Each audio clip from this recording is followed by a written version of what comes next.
Hello and welcome to the Captain's Table. I'm your host, Dawn Deckman-Moeller. The Captain's Table podcast is your passport to a captivating blend of insight and entertainment, drawing inspiration from the maritime tradition where a captain invites the most interesting minds for elevated discussions through life's thrilling journeys. The Captain's Table is a voyage through time and across topics where the truth is our North Star and laughter is the wind in our sail. Our guest today is Jake Levine. Jake Levine is a third-generation Angelino, clean energy advocate, national security professional, and he's a new dad. He has worked to enact leading environmental and public health legislation, and during the pandemic, he helped design the California Climate Action Corps, a first-of-its-kind statewide program that puts thousands of young people to work tackling the climate crisis. As an attorney, he represented clean energy advocates taking on the Trump administration to court to defend clean air protections, and he has worked hand in hand with the private sector to create jobs, help families save on their electric bills, and deploy clean energy around the world. During the California recent fires, he and thousands of others across LA marked the first time that entire communities lost their homes. And Jake lost his childhood home in the Palisades. He got to work immediately, helping to launch the fire recovery nonprofit, the Department of Angels. Together with the fire survivors and community leaders, they stood up a network of organizers that is presently working to help their communities rebuild and recover.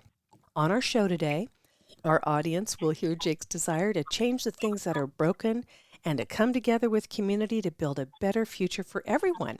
Jake is running in the Democratic Party for election to the United States House to represent California's 32nd Congressional District. Welcome, Jake. So happy to have you here.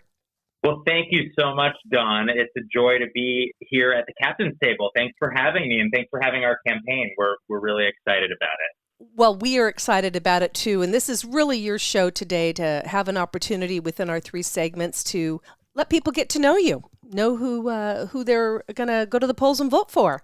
So in our first segment, I thought we'd learn a little bit about your history, your family. I know that people like to learn about where everyone came from and, you know, what got them into the business of politics. So tell me a little bit about third generation Angelino. I'm only second, so you got me beat.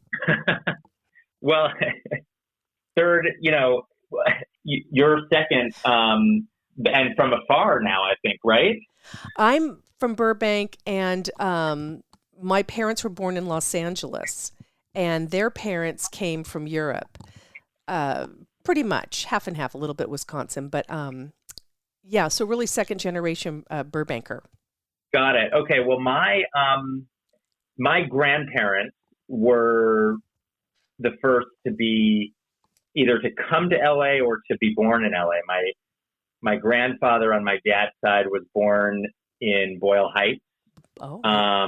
When back in those days, it was a Jewish neighborhood and really the epicenter of the Jewish community in Los Angeles.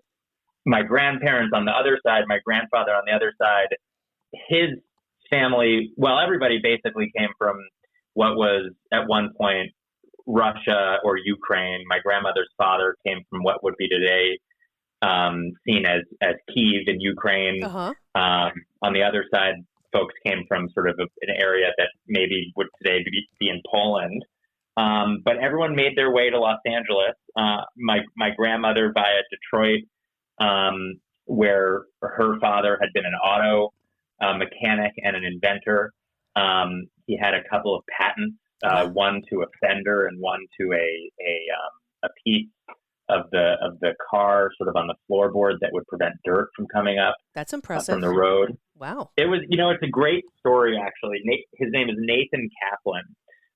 My son's Hebrew name is named after him, Natan, in part because the legend goes that when he was in Detroit, he actually had one of his patents infringed by the Ford Motor Company. Oh my goodness! And he decided to sue on an infringement case, and he ultimately did not prevail. But My grandmother once asked him, Dad, I don't understand, this Ford Motor Company is so successful and you didn't get any compensation for your work.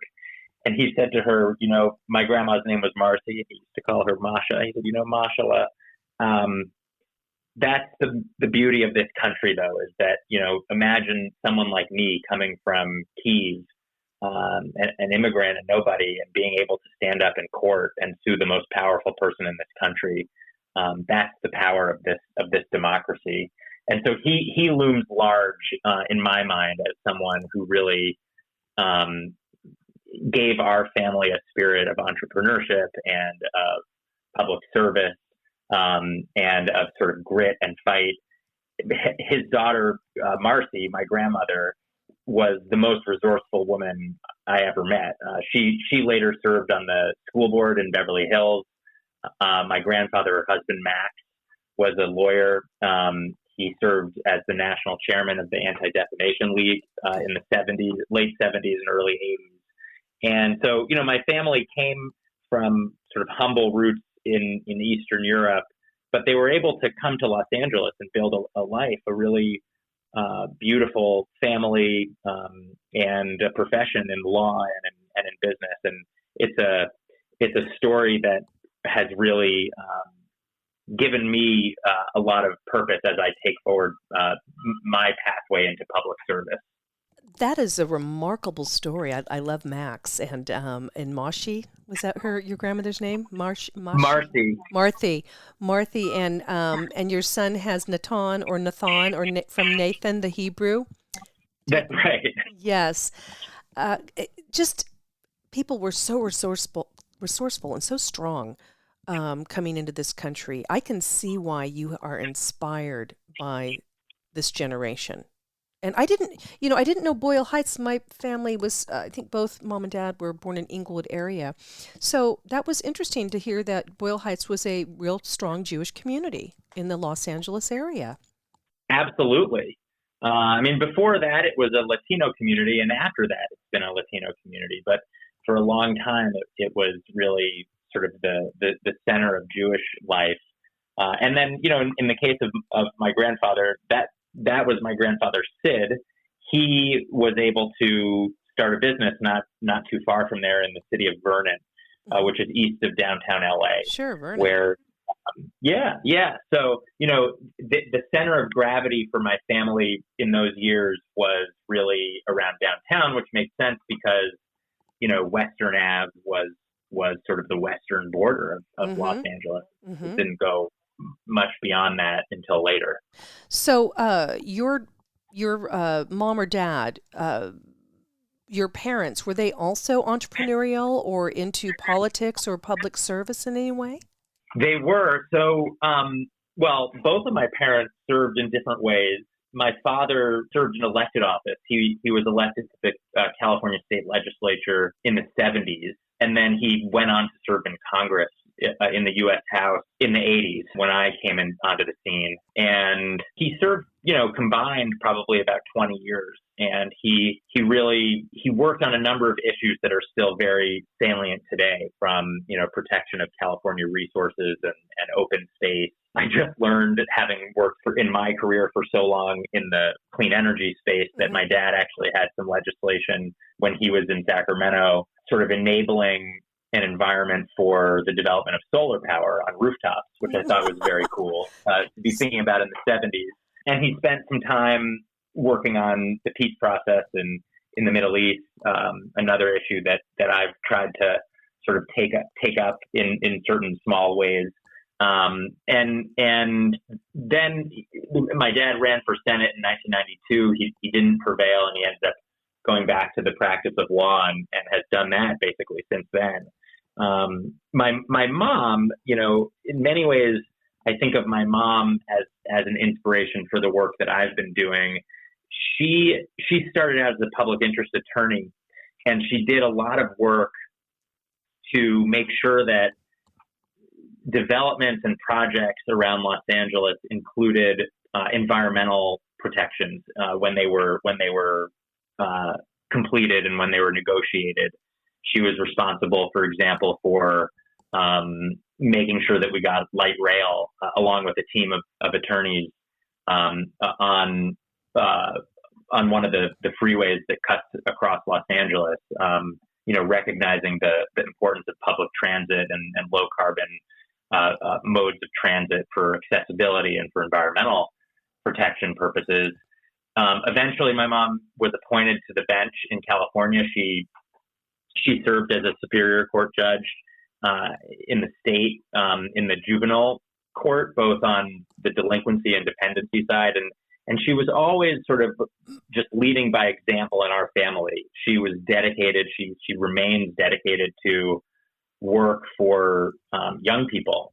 She sat on a county commission focused on reform of the juvenile justice system. She got involved in a place called Camp Gonzales, which is a youth.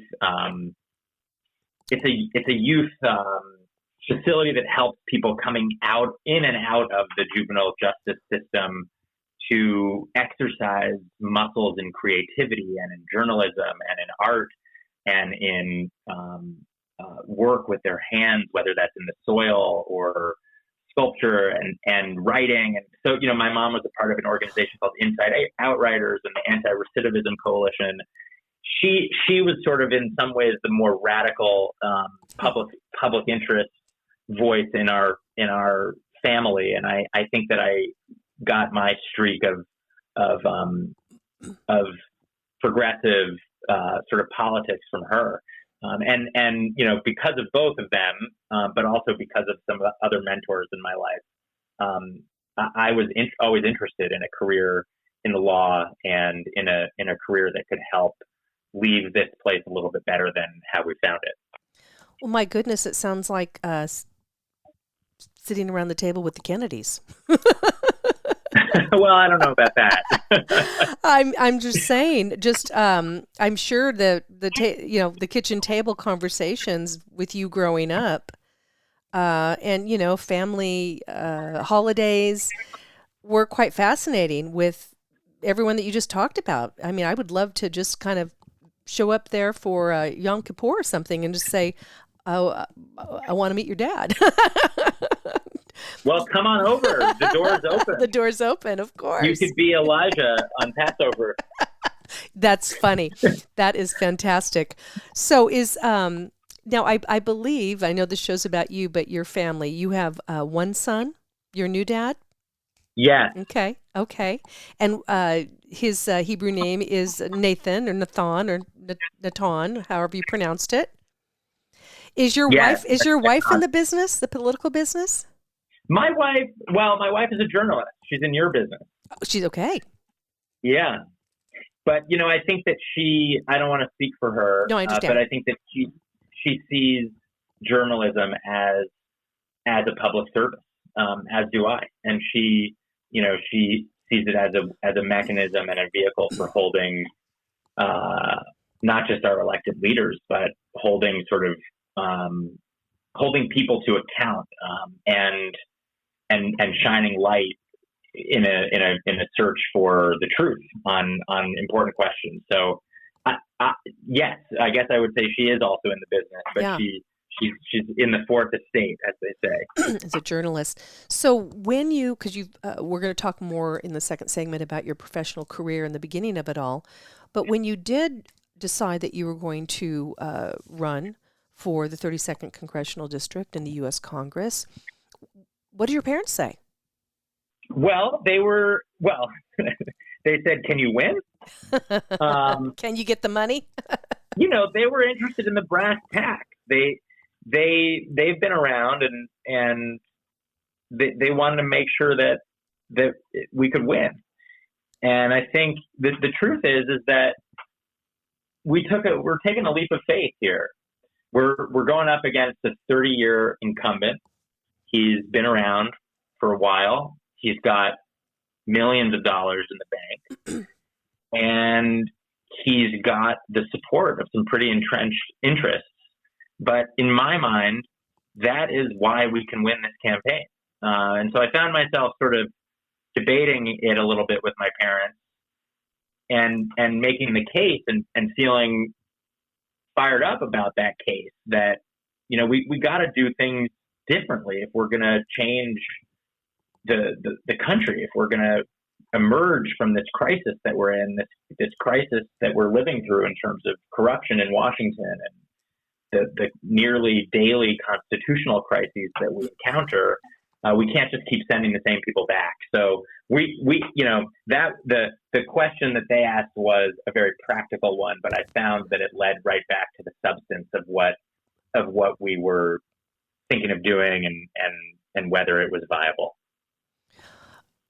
That's very, very well thought out, and I'm sure they're so proud of you and excited and behind you. We're going to take a very quick break, Jake, and we're going to leave some time here for our sponsors, and we're going to come back to the Captain's Table, and on our next segment, we want to learn a little bit about the beginning of your professional career and then kind of what led you to this point in your life. Stand by. Is diabetes keeping you from enjoying life's special moments? At US Med, we understand the challenges you face, and we're here to help. With US Med, I can finally manage my diabetes without it managing me. US Med offers a wide range of services to simplify your diabetes care. Personalized care plans, convenient access to cutting-edge diabetes tech, and knowledgeable support. Plus, we'll check your insurance so your diabetes care may be covered at little or no cost to you. With US Med, I feel confident and control of my diabetes. I can finally live my life to the fullest. Don't let diabetes hold you back. Choose US Med and experience better birthdays, better adventures, better anniversaries, and better everything. Call now. US Med.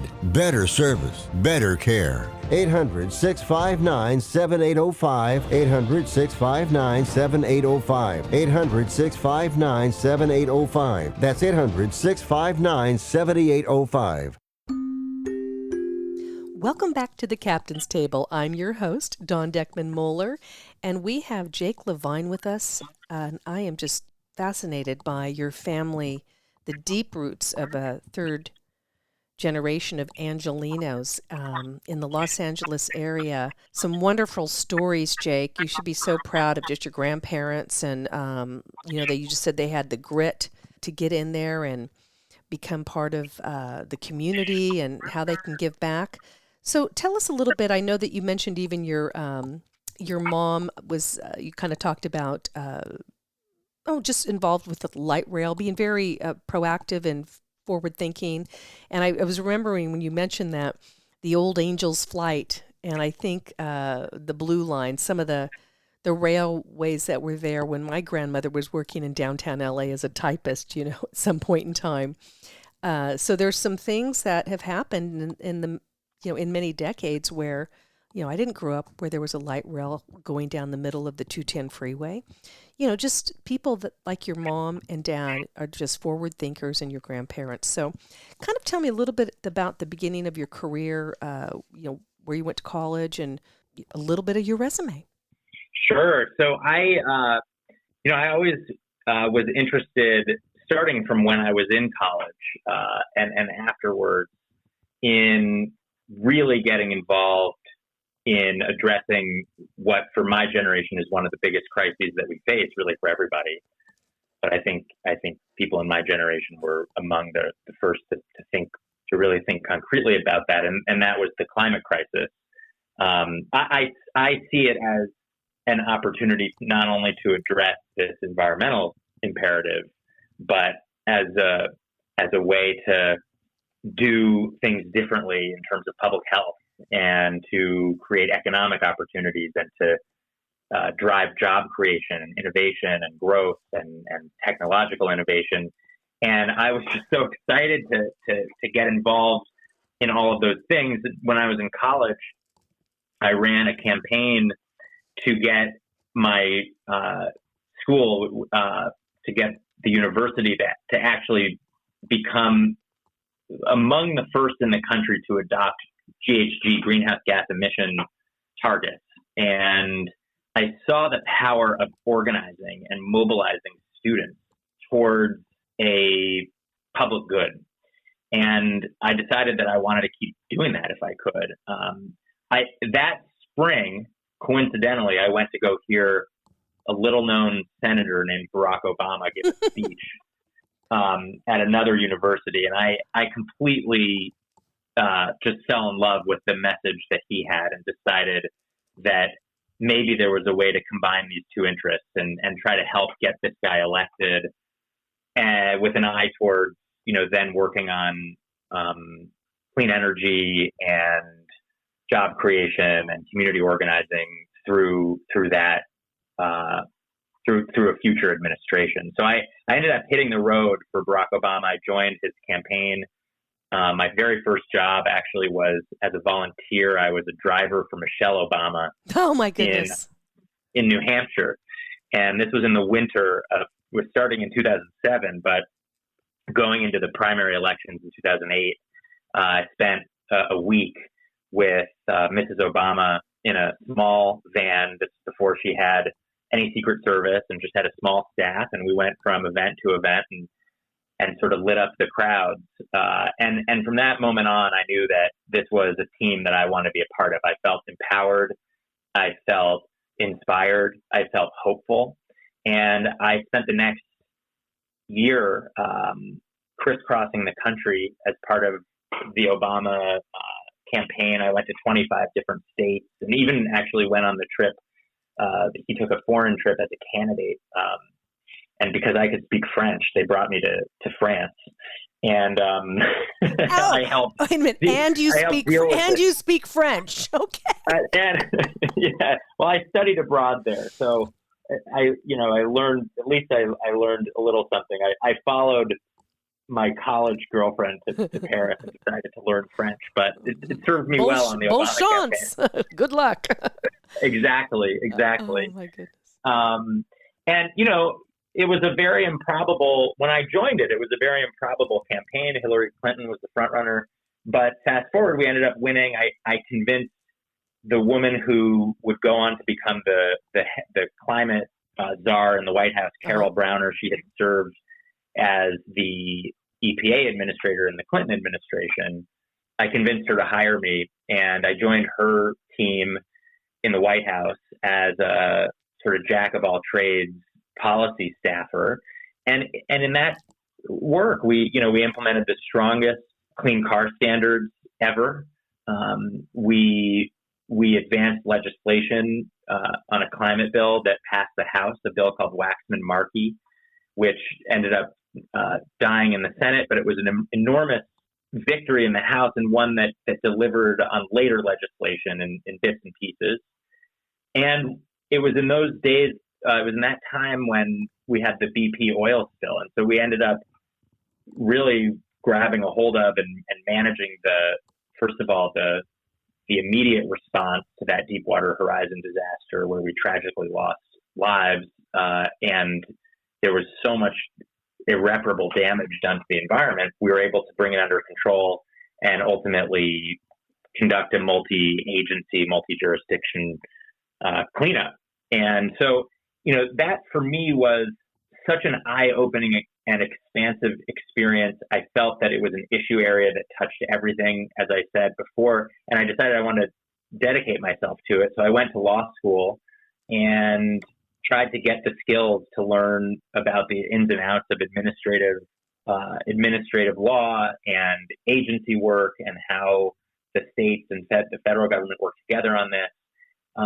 And also how the private sector has so much to contribute. In fact, I really felt, I think maybe because I was in a Democratic administration, that it was so important to have the voice of business behind what we were doing as a validator. Mm-hmm. And so during law school, I ended up joining a startup company, a company called O-Power. It was a software company building a technology that has ultimately helped people save literally billions of dollars on their electric bills around the world. Oh, wow. And I went to work at that company after law school, and I joined the sort of business development team and the sales team. And again, sort of like being on a campaign, when you're in a startup, you are given far more responsibility than you should be given as a young person. But I learned a lot. I traveled around the world. We expanded our business in new markets.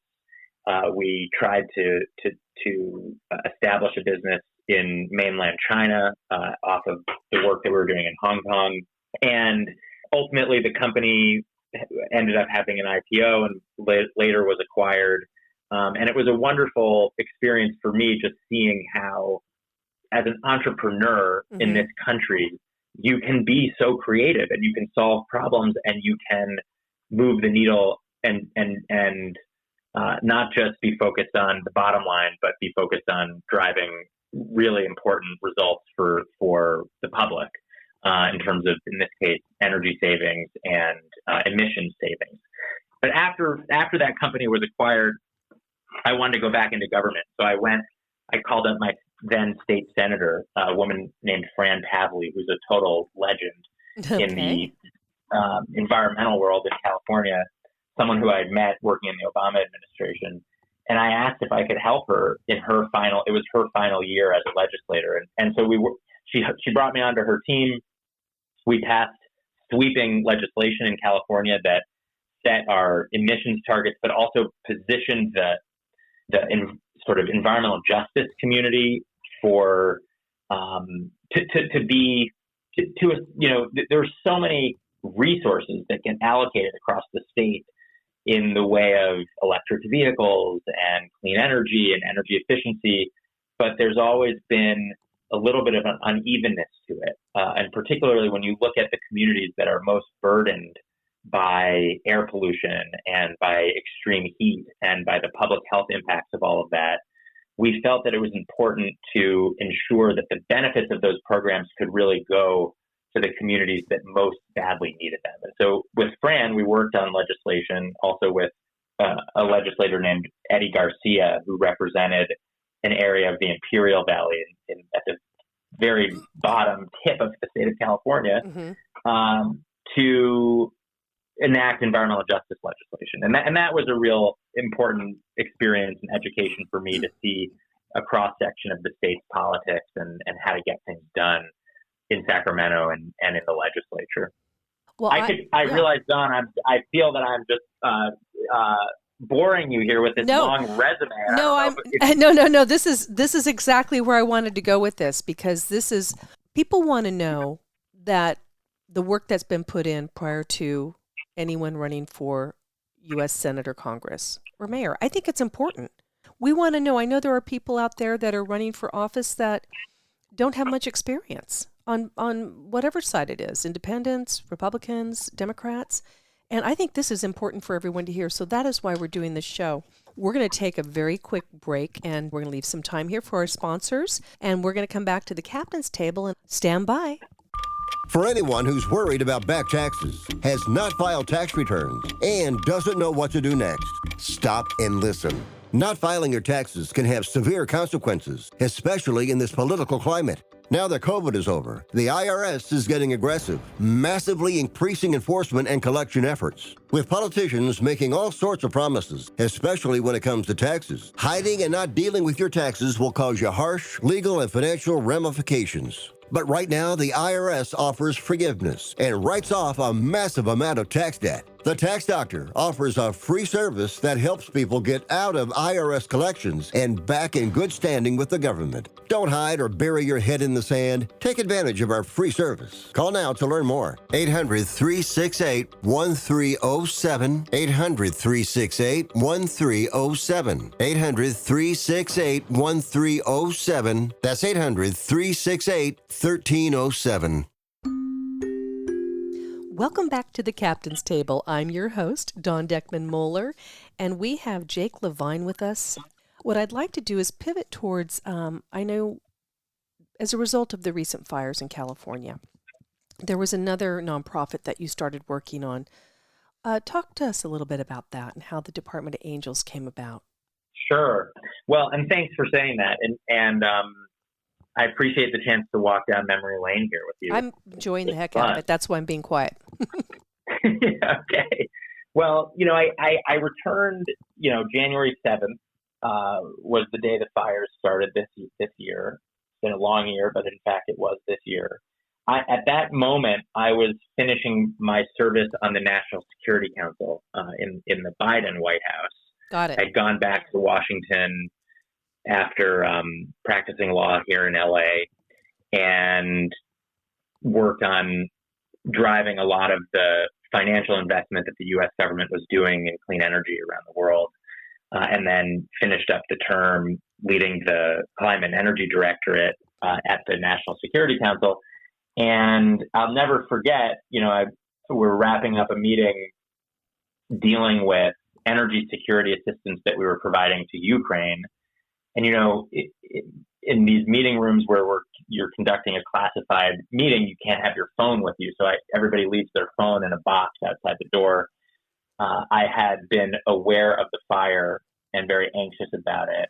I left the meeting room, looked down at my phone, and had this sinking feeling when a friend of mine who is a reporter and who was reporting from the Palisades, Jacob Soboroff, he texted me an image of what remained of my mother's home, my childhood home. Mm-hmm. And it was an image that is seared in my brain forever, and is one that is now, I think, familiar. It's just a single chimney up against a gray, smoky sky. And I immediately went to the airport. I got on a plane.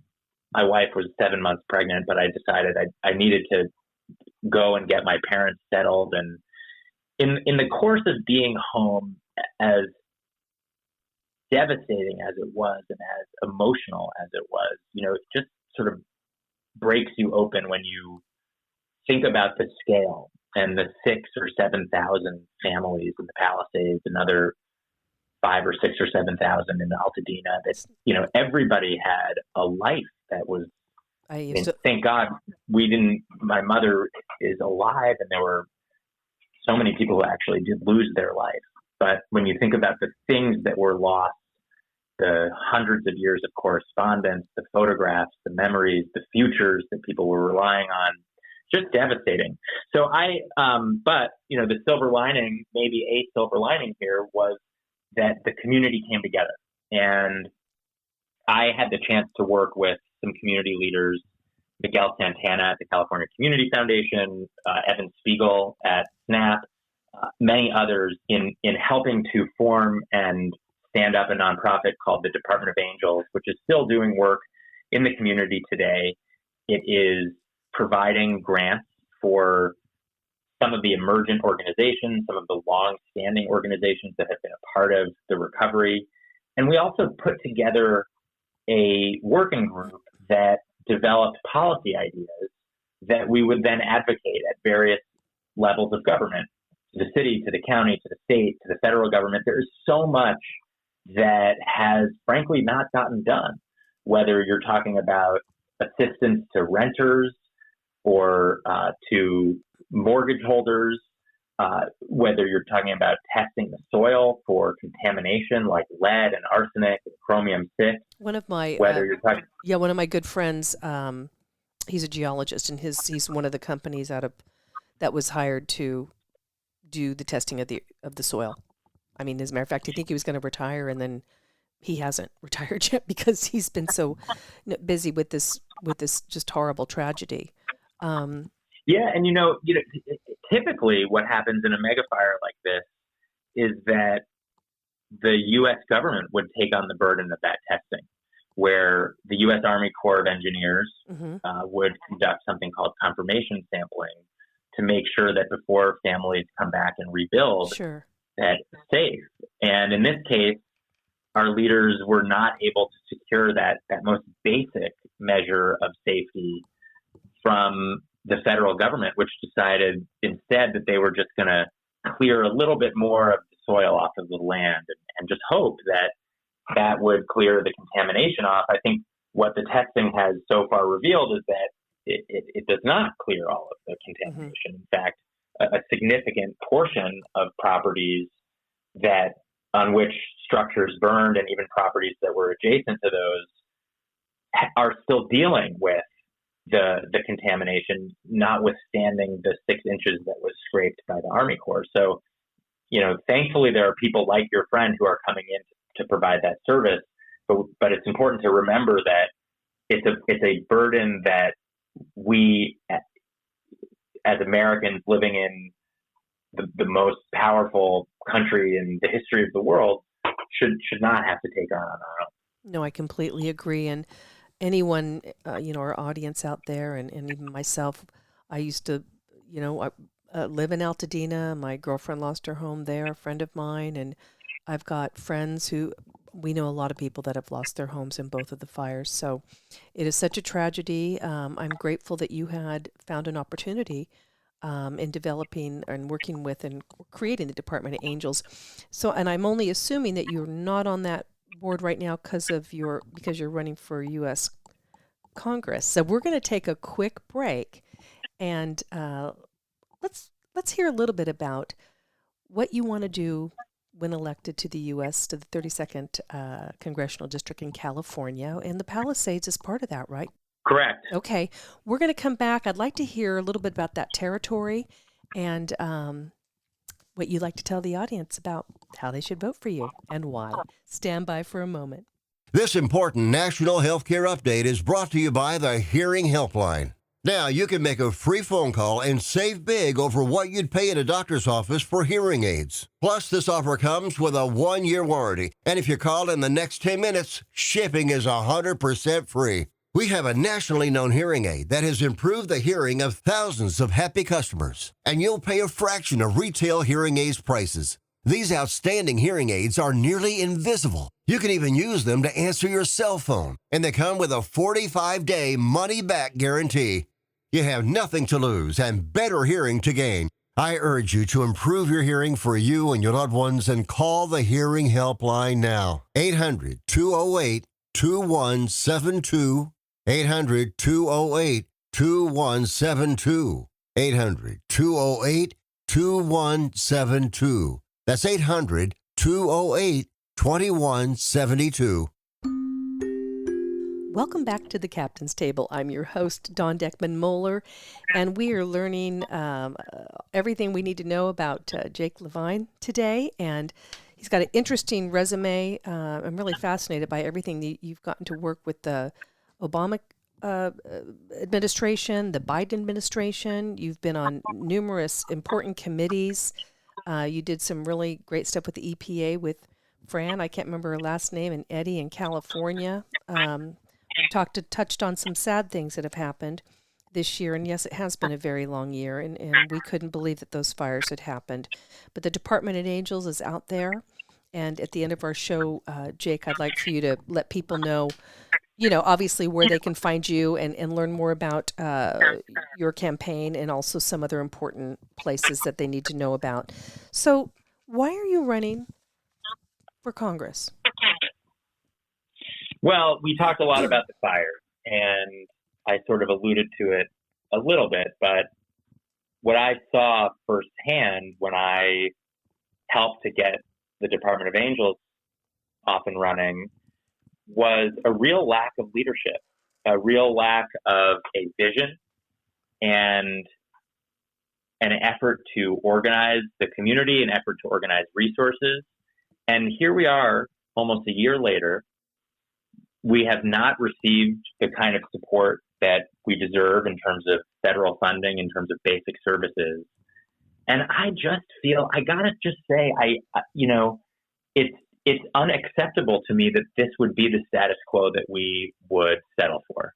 And the reality is that this kind of phenomenon is, people feel this in so many different ways all over the district. The Palisades is one small part of the district on the sort of the western edge, but in the valley, people are worried about about the safety of their communities. There have been burglaries all over Sherman Oaks and Encino, Mm-hmm. and when homeowners ask the police what can they do, the police responds and says, "Our recommendation is that you should get a dog because we don't have enough patrol cars." Elsewhere in the valley and really all over the district, people can't afford to pay their rent. Young people in my generation and younger than my generation can't afford a mortgage on a new home. In 1960, the average age of a first-time home buyer was 23 years old. Today, it's 38. That was And that was my parents. I mean, they, I was born in 58, and they They bought the home that my mom grew up in, that my grandfather built in Burbank, and my mom and dad then bought that home from them. Then I got to grow up in it. You could do it back then. It's Exactly. You could do it back then. Yeah. And you know, it's interesting in this district, there are on all ends of the economic spectrum, people feel this issue. Young people who are trying to get by, living paycheck to paycheck and struggling to pay their rent, and older folks and frankly wealthier folks who have this sinking feeling that their children, for the first time in their family, will not be able to live in their neighborhood because they can't afford to live where they grew up. And so I think, yeah. I was going to say the families today, I've got families I'm thinking of right now that I know, friends of mine that I grew up with, that maybe, you know, their kids are living there in their 30s and it's working out great. It's a win-win for everybody. Multi-generational families living together to make ends meet, to help each other out. Exactly. So, you know, to your question of why, it's about getting the basics done, and it's about delivering on the most basic American values of a hopeful future for our kids, one where we can afford to live where we want, where we can afford to live where we work, where we can afford to live where we grew up, and where we can deliver on those promises. And I will say, you know, there are other things that are really important to me that we're focusing on in this campaign. And okay. There's really two other issues. One is, you know, for anybody that's been living in this country, but especially in Los Angeles, you feel the scourge of the administration's work on immigration firsthand. In Los Angeles County, 1 out of 5 people is either themselves without legal status living in this country or in a mixed family, meaning someone in their family does not have status. Mm-hmm. To give you a sense of what that means from an economic perspective, if you were to go to a construction job site in LA City, 1 out of every 3 workers at that job site would be there without papers. Mm-hmm. The community of day laborers, the community of immigrants here, that, you know, we talked about it in terms of our own families. You know, we all were immigrants to Los Angeles. And, you know, in my case, it was a couple of Ukrainian and Russian guys coming and trying to make a better life for their kids. And today, the way that this country is treating that community, which is driving our economy forward, which is keeping our families together, it's not only cruel, but it has all the hallmarks of an authoritarian government. And we have to focus on delivering a pathway to citizenship for our hardworking, law-abiding, tax-paying members of this community who don't have status, but who have been contributing to the community. So we have to stop. I agree. We have to stop the raid. Go ahead. No, I agree with you that, and I'm thinking, you know, with our grandparents. I mean, I can look up on, in the Ancestry.com or the naturalization documents or public records that we can see, and it must not have been that difficult for our grandparents to figure out, or our great-grandparents to figure out how to become a citizen. It must have been a lot easier. And I don't know the process back then, but they ended up getting documented after coming through Ellis Island, you know, in the 20s. Yeah, well, and, you know, there definitely were periods where the immigration laws were really tightened and didn't allow for European immigrants and Jewish immigrants. But there were periods when we were able to open that up, right? And when we recognized the value of that kind of diversity and what it means for the melting pot that is the United States, and also for the economy that depends on new Americans coming into our society and into our economy. So that's something that we're very focused on. It's an area that I've been spending a lot of time on, advocating on behalf of the day laborer community in Van Nuys and throughout the district. And then finally, you know, when you think about this fire, for me, you can't ignore the fact that, you know, this fire was the result of an arson and also some at least material degree of mismanagement. But once the fire got going, it was unstoppable because of the climate conditions in which we are living. And actually, this weekend, we're about to brace ourselves for an atmospheric river of rain. The pineapple. That is going to potentially cause mudslides and debris flows, especially through these burn areas. And we've just gotten sort of normalized and desensitized to this kind of extreme weather that is the result of climate change. And yet we've known about this for decades, and we still don't have a plan in this country, not only to mitigate that risk, but to take advantage of the enormous economic opportunity that is the clean energy transition. These are the fastest growing areas of job creation in solar and wind and battery storage, energy efficiency, all of the energy that we're going to need to power the economy of the future with AI and the growth of our technology companies that can lead the world. That has to be clean energy, and that's a big part of what we're focused on, and is something that I am really excited to bring into the Congress in terms of my own expertise in getting work done to position the U.S. to really thrive in that economic transition. Is there anything real specific when, one of these days when you're up doing a debate with the incumbent, that would be your strongest point? Maybe the things that you would really be doing different than the current incumbent is doing today? Yes, 100%. I mean, so first of all, there's a real difference in terms of our approach. My sense is that the incumbent has not been particularly active as a legislator.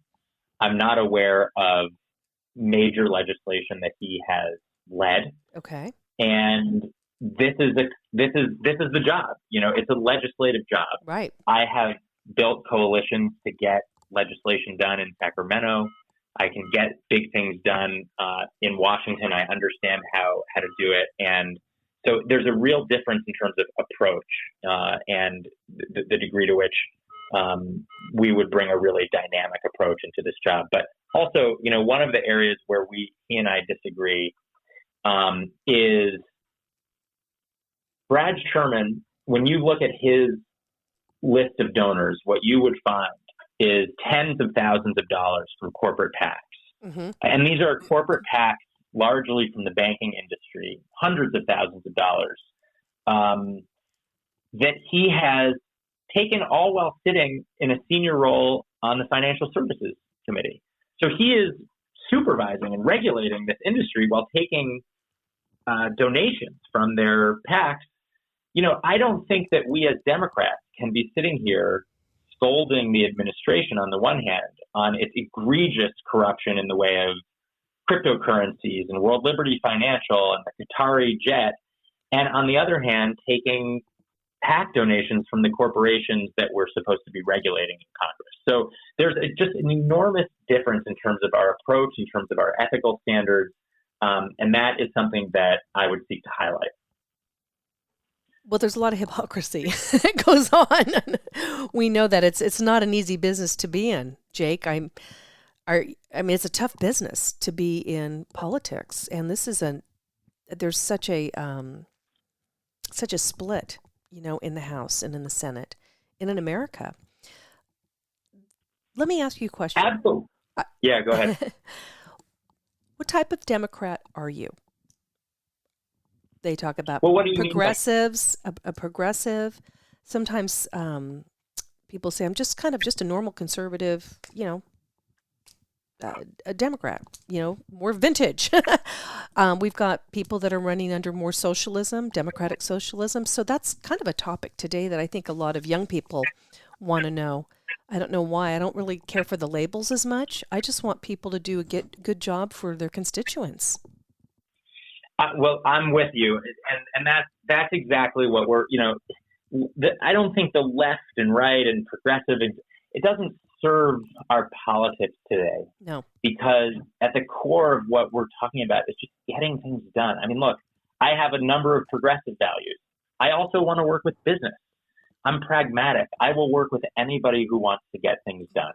I find myself working with the progressives on a number of immigration issues. When it comes to clean energy and climate, I think that the business community is an enormous catalyst that we should be not only enabling, but we as Democrats, we need to get out of the way. I mean, we got to get rid of the bureaucracy and the permitting and the endless hurdles and hoops that people have to jump through in order to get something done. I mean, take, for example, the film and television industry in Los Angeles. Yes. This is an enormous economic driver.